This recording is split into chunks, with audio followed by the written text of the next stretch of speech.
También el apóstol Pablo les dijo a esta misma iglesia de Corintios en el versículo anterior, en Primera de Corintios 6, versículo 18, les dice a los de la iglesia: huyan del pecado sexual.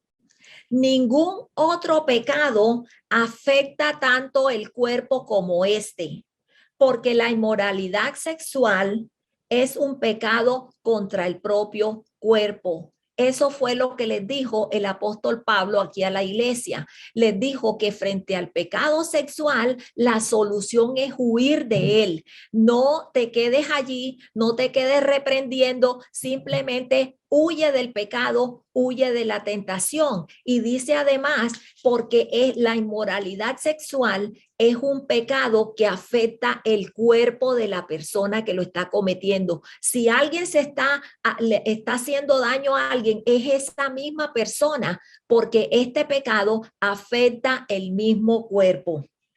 Entonces, hermanos, la solución ante el pecado sexual es huir de él. Y ese ejemplo lo vemos en Génesis. Ustedes se acuerdan de José, que José fue vendido por sus hermanos. Los hermanos lo odiaban y lo envidiaban y lo vendieron. Lo iban a matar, pero lo terminaron vendiéndolo. Y lo compró una caravana de unos ismaelitas y se lo llevaron para Egipto. Y allí en Egipto a José lo compró el jefe de la guardia del ejército del faraón. Lo compró Potifar. ¿Y qué pasó? Que Potifar vio que el Dios de José prosperaba a José. Él se dio cuenta que este hombre, todo lo que hacía, en todo lo que tarea que le ponían a hacer, en todo prosperaba, todo le iba bien. Y este Potifar lo que hizo fue entonces que lo puso a él a administrarle todos sus bienes, su palacio, todo lo dejó en las manos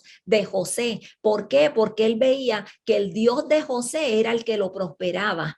Así que la esposa de Potifar dice en Génesis 39:12, ella le echó el ojo a José y dice que esta mujer agarró del manto a José, ¿verdad? Y le dijo, acuéstate conmigo. ¿Y qué hizo José en ese momento? José salió corriendo y le dejó el manto de él allí en las manos de ella. ¿Él qué hizo frente a ese el pecado sexual que ella quería cometer con él? Él lo que hizo fue huir, huyó frente al pecado sexual. Él lo único que hizo fue salir corriendo. ¿Por qué? Porque José estaba consciente todo el tiempo que Dios estaba con él. Por eso él dijo que cómo voy a cometer este pecado contra Dios, y también no iba a defraudar a la persona que lo tenía allí trabajando. Así que esa es la respuesta ante el pecado: huir del pecado, huir de la tentación. Y eso era lo que le pasaba a José. Estaba todo el tiempo consciente que Dios estaba con él, y nosotros tenemos el Espíritu de Dios en nosotros y tenemos que estar conscientes que el Señor está con nosotros todo el tiempo. Aleluya. El apóstol Pablo dice que ustedes estaban muertos a causa de sus pecados y porque aún no les habían quitado la naturaleza pecaminosa. Entonces Dios les dio vida con Cristo al perdonar todos sus pecados. Era así como todos estábamos antes, estábamos muertos en los pecados porque todavía no nos habían quitado la naturaleza pecaminosa. La naturaleza pecaminosa es quitada cuando Jesús nos perdona a nosotros todos nuestros pecados. Entonces eso es lo que dice aquí el apóstol Pablo, que Dios nos dio vida con Cristo. ¿Cuándo? Al perdonar todos nuestros pecados. Eso quiere decir que si Dios no nos da vida en Cristo cuando nos perdona los pecados, entonces nosotros todavía estaríamos muertos en los pecados. Pero ahora, gracias a Dios, ahora tenemos vida en Cristo porque Él perdonó todos nuestros pecados. Algunas personas, perdón, y en eso cuando el Señor nos perdona todos los pecados, esa palabra todos significa que abarca una totalidad. O sea que si Dios dice que que Él nos perdonó todos los pecados, significa que abarca toda la totalidad de nuestros pecados. También la palabra todos significa que nada se escapa. O sea que si Dios dice que nos perdonó todos los pecados, significa que ningún pecado se escapa. Y también significa la palabra todos, significa que no hay nada fuera de esto. O sea que si Cristo dice, que si Dios dice que nos perdonó todos los pecados, significa que no hay un pecado fuera de esto. Aleluya, hermanos, fuimos perdonados de todos nuestros pecados. Es más, en Hebreos 10, versículos del 11 al 12 y el 14, dice la palabra que ciertamente, esto es en el Antiguo Testamento, que en el Antiguo Testamento dice la palabra que todo sacerdote está de pie día tras día. Y dice que está en el templo ministrando y ofreciendo muchas veces los mismos sacrificios que nunca pueden quitar los pecados.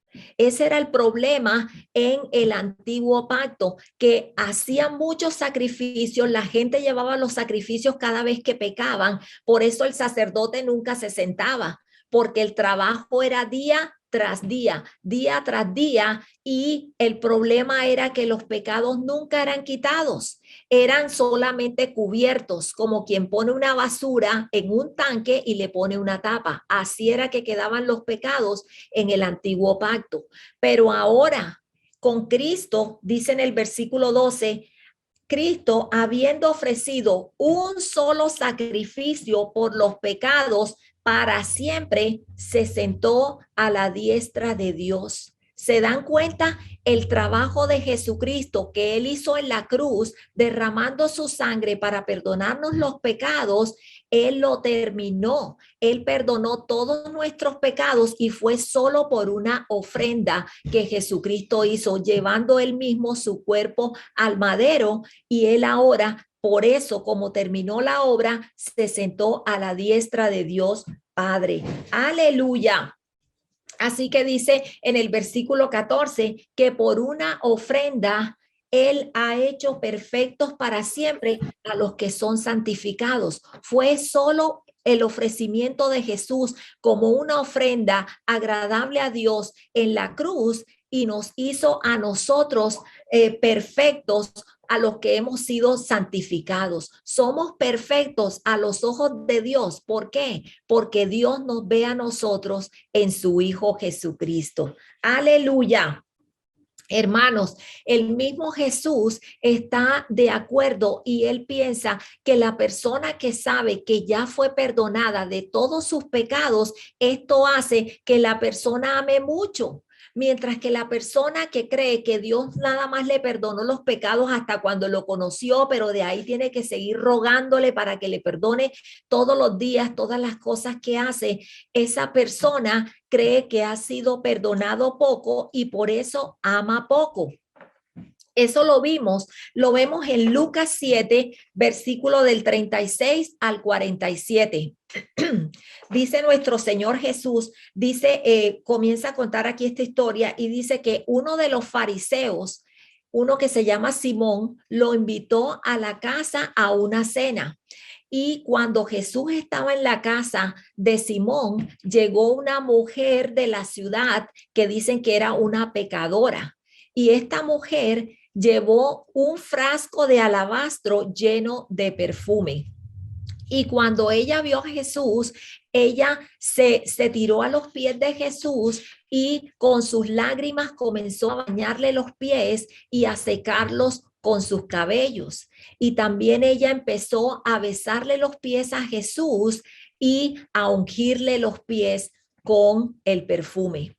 Y allí el fariseo que invitó a Jesús, Simón, él pensó, o sea, dijo algo dentro de sí, nadie lo oyó, solamente él. Y él dijo, si este hombre fuera profeta, sabría qué clase de mujer es la que lo está tocando, que es una pecadora.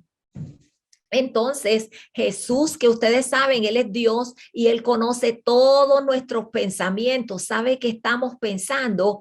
Jesús le dijo a Simón, le dijo, Simón, tengo algo que decirte. Y Simón le dijo, dímelo, maestro. Y allí Jesús empezó a contarle esta historia. En el versículo 41 de Lucas 7, dice Jesús que dos hombres le debían dinero a un prestamista. Uno le debía 500 monedas de plata y el otro le debía 50 monedas de plata. Y Jesús le pregunta, Jesús le dice a Simón, le dice, como ellos no tenían con qué pagarle, el prestamista le perdonó la deuda a los dos. O sea, las dos personas, tanto el que debía 500 como el que debía 50 monedas de plata, no tenían con qué devolverle la plata al que se le prestó la plata, al prestamista. Así que el prestamista le perdonó la deuda a los dos. Ahora Jesús le pregunta, ahora bien, ¿cuál de los dos lo amará más? Y le contestó Simón, supongo que aquel a quien más se le perdonó. Y Jesús le dijo, has juzgado bien. Luego Jesús se volvió a la mujer y le dijo a Simón, ¿ves a esta mujer? Cuando entré a tu casa, no me diste agua para mis pies, pero esta mujer me ha bañado los pies con sus lágrimas y me los ha secado con sus cabellos. Y sigue diciendo Jesús, tú no me besaste, pero ella no, desde que entré, no ha dejado de besarme los pies. Tú no me ungiste la cabeza con aceite, pero ella me ha ungido mis pies con perfume. Por eso te digo que ella, si ella ha amado mucho, es porque sus muchos pecados le han sido perdonados. Pero al que poco se le perdona, poco ama. Aleluya. Jesús está diciendo aquí que esta mujer que vimos que le estaba lavando los pies a Jesús con sus lágrimas y secándole los pies con sus cabellos, besándoselos y ungiéndolos con perfume, esta mujer demostró tanto amor hacia él. ¿Por qué? Porque ella supo que Jesús les perdonó todos sus pecados. Y es por eso que al saber ella que fue perdonada totalmente, de ella salió fue agradecimiento, salió amor, salió afecto fraternal, salió ese agradecimiento de ella hacia el Señor por haberla perdonado. O sea que vemos clarito en ella que tiene unas cualidades de cristiano, pero es ¿por qué? Porque ella supo que el Señor la había perdonado. Y eso es lo que dice Jesús, que el que sabe que ha sido perdonado mucho, esa persona ama mucho. Y lo vimos allí, esa mujer cambió totalmente su vida. En ese momento se convirtió en una nueva creación, dispuesta a amar y a servir al Señor. Aleluya.